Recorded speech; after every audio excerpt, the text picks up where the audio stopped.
thanks for staying with us. So we still have our guest with us, Oluwatosin. Thank you so much. I know you are a data analyst. Mogbadunade. Thank you very much. I was trying to get the name. It's a mouthful, but I had to practice it a few times. Mogbadunade, thank you so much for joining us. Thank you. You're a data analyst and advocacy, and you do so much work. Tell us a bit about the work you do. Okay. So I've been working in the education space for about 7 years. And what I basically do is that at some point in my career as an educator, I thought that I could do much more than being a classroom teacher. I could upscale my impact from the 10, 20 kids, 30 kids I was teaching in class to upscaling, involved in curriculum development, instructional design, outreach and advocacy for the overall well-being of boys and girls. That's basically what I do. Outreaches, advocacy, basically just raising whole children that are able to compete in their own world favorably. Oluwatosin, you mentioned something when you were addressing the topic about boys, and it was a conversation last week. My son, who's usually very kind, decided he wanted a boy to not play in the house. So we have space and his friends play with him. And he was telling somebody's child, get out of this house. This is my father's house. And I'm telling you, I was shocked. If I did not hear it, I would say they were lying. You know? And I was trying to explain to him that even when you're hot, you don't hurt others and all of that. He was adamant. So sometimes a child's behavior is not influenced by maybe lack of lessons or lack of the proper home training. Might be, you know, his circumstance or his personal nature. How do you you know, convince such a child to do the right thing?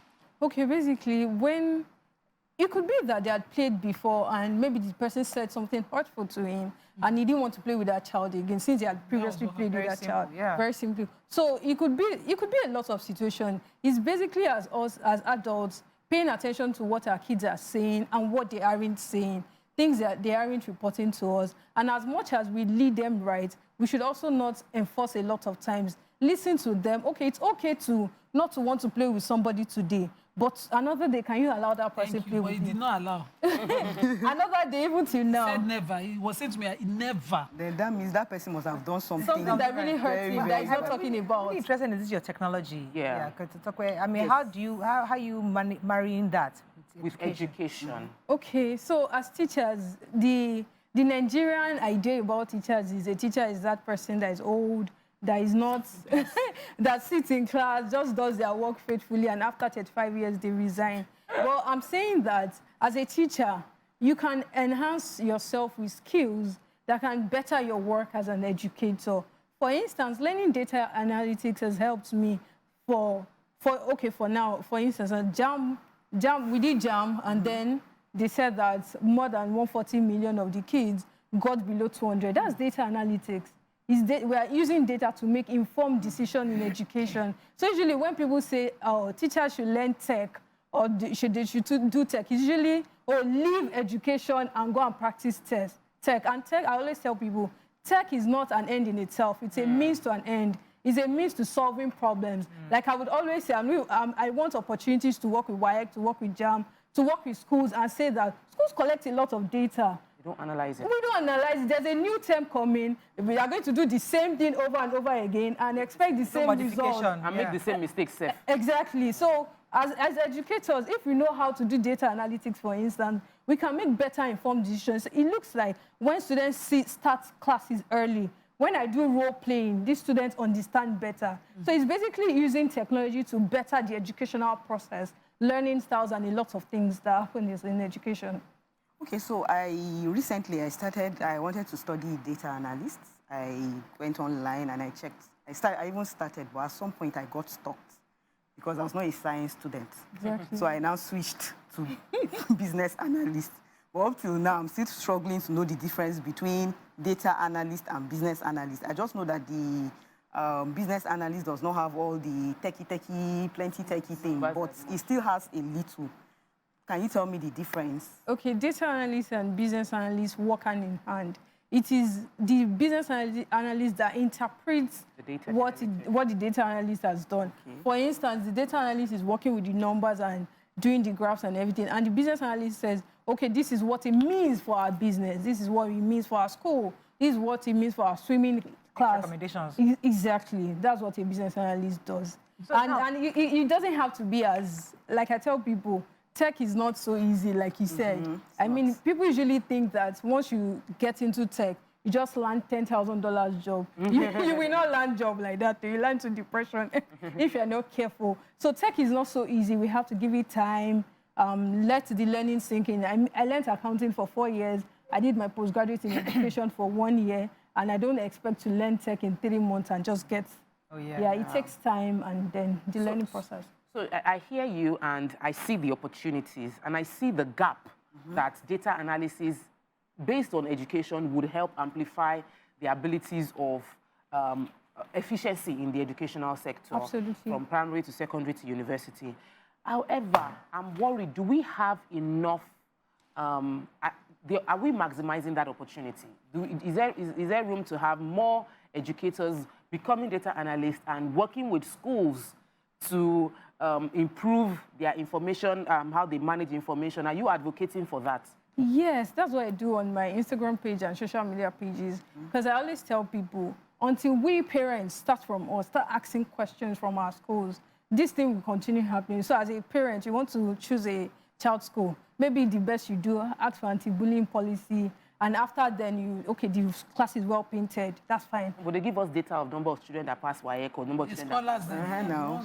graduated, it's small? They give us, but we need to ask more as parents, ask schools questions, ask our educational bodies questions. When we start putting that pressure on schools, on JAM, WAEC, and all of those educational institutions, then they would be forced to employ more teachers, more data analysts, more education technologies, and invest in that part of education, because that's currently a very underinvested part of education that we can really work on in Nigeria. Give me some of the data you've come across that you've seen and one of the recommendations you've made.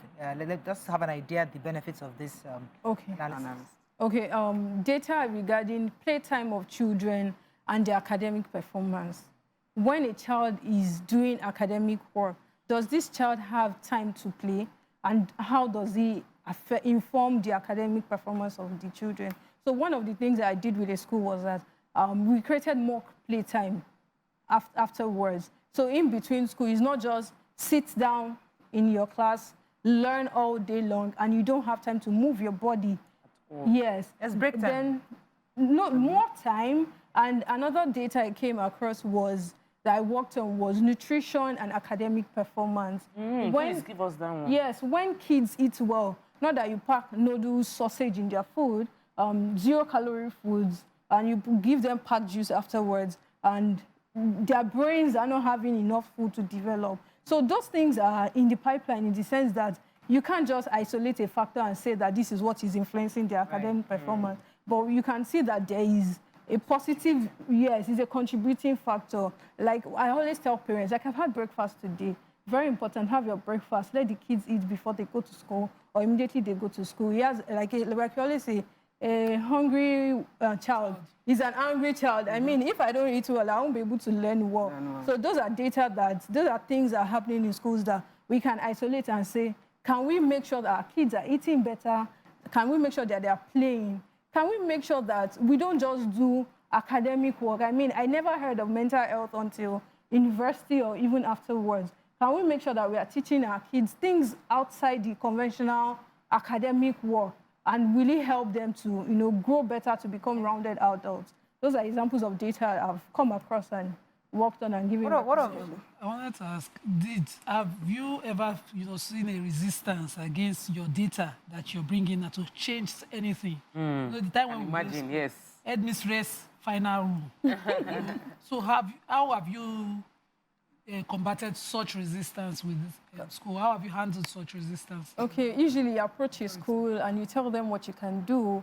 First of all, is like, we don't want our data out before you go and find out something very silly, and then you go and tell everybody about us. So resistance is, first of all, do they know what's happening? Do they want to release your data to them? And then you recommend, like you always say, it's their school. You can only advise, recommend politely, and then they can see reasons with you. So there are days that are like, no, our teachers are good. They have masters, but they've not done a course like in like 2 years. And then they are just doing knowledge, no application. Have you ever gotten any data concerning like teaching methodology? How to teach that? Because there's a certain way teachers teach, and there are other ways you could teach that you get the information. So any data you can share with us that you've had in the past? Interestingly, Nigerian schools, I have not seen any Nigerian schools data on teaching methodologies and how they impact academic performance. Wow. No Nigerian school. If they do have, please bring forward. We can work on the Ministry of Education can help you with that. Yes. Commissioner for Education. Yes, please. If data regarding teaching methodologies, because you're telling teachers, these students don't understand though. They can recall first order learning, but they can't apply to daily life. You see a child that knows this thing offhand, they can regurgitate all the data, all the information, but they can't apply. They can't think through what they have learned. So those are things that I would like to see more people bring for their data. And some schools, they don't really even collect this data. What about learning difficulties that a child might have? So, for example, in the data of children, the number of children that writes have it. quite slowly because it's very imaginary. While he's writing, he's doing something else. And the teacher thought to handle it by parading him in class. So how would you say they should handle learning difficulties? A child like that. Okay. At 4. Okay, basically, sometimes we put pressure on the school, on the children at 4. In Canada, you may not even be... Even know what it's coloring. You're playing. You're using... Your child is actually doing the right thing. At that age, you're supposed to be imagining, like engaging your creative faculties. That's what a child at 4 is supposed to be doing. Next, the hands are not even fully developed to even hold a pencil. I mean, a lot of Nigerian teachers will disagree with me, even the Montessori schools. But really, that's not what a child is supposed to do. Maybe not put so much pressure on the child. I mean, we have things that we are very good at. I mean, even as adults now, there are some things that I can try, but it's not really my strength. So we can just allow that child to grow at his pace. Their own pace. Yes, at 5, we can now start talking about you have not learned. Like my mom will say, have you ever seen a child, an adult, it's not possible. When that child gets it. Exactly, just let that child play, please. Because we wanted to celebrate the work you do, because one of the reasons why we like to bring people like you on the show is just to show that young people are doing amazing things. So just give us a quick background of how you got into this business, what led you to it, and what you hope to achieve going forward. Okay, so when I finished NYSC, something tragic happened at home, and I had to start taking care of my 2 younger ones. They are boys. And that led me to the world of the boy child. I mean, I grew up from a low-income background, and in SS1, I had a scholarship to one of the highbrow schools in Lagos. So I had a mix of both worlds. So taking care of my younger brother gave me a very different view of life. Having to take care of young people, and you see the real challenges that they go through growing up, and talking to their friends and all of that. It's a really dirty world and all of that. And as we go, some things we normalize these days. And when we look at the spiral effect on the young ones, it's concerning. Like, for instance, Portable is being celebrated, and I'm going to convince a child in a low-income background school that the child should read. Why should I read? This person is being celebrated. This person, exactly. You don't go to school. I would just go to BBN, and I'll be fine. I'll blow. Yes. And how do you convince those children not to involve in betting? I mean, in public schools these days, once you see them gathering together, they're talking about Wale. That's what they do these days. There's one that touching an early age like that. Yeah, tap. Tap, they're tired. Yeah, so being in the forefront and seeing, so this is not what I read. This is not what I heard another person say. This is what happened to me. My life had to slow down to accommodate taking care of my 2 younger ones. And I'm saying that. And it's been a rough, interesting journey, but very fulfilling one at that. I can see their friends. Some are graduates now. My younger brother is in NYSC now. Congratulations, well done. Thank you. As in, from such a young age. Yeah, I was like 20 plus then.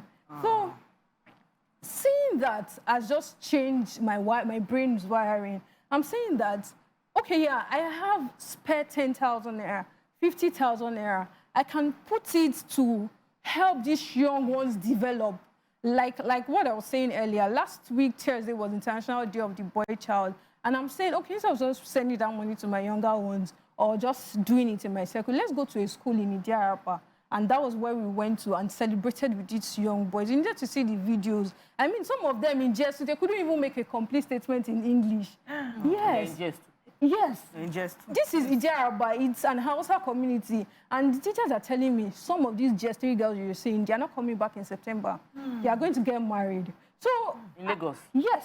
No, they will not go home. Babana is saying you get married in September and you won't come back to school again. So these are the issues. These are the things happening. And as much as real issues out there. Yes. As much as I do my the profit side of things, Plant Path Consult, I also do the NGO side of things. That's yes, that is what I do with Tarmac Initiatives. So what we do is to reach out to young people and help them have a whole life.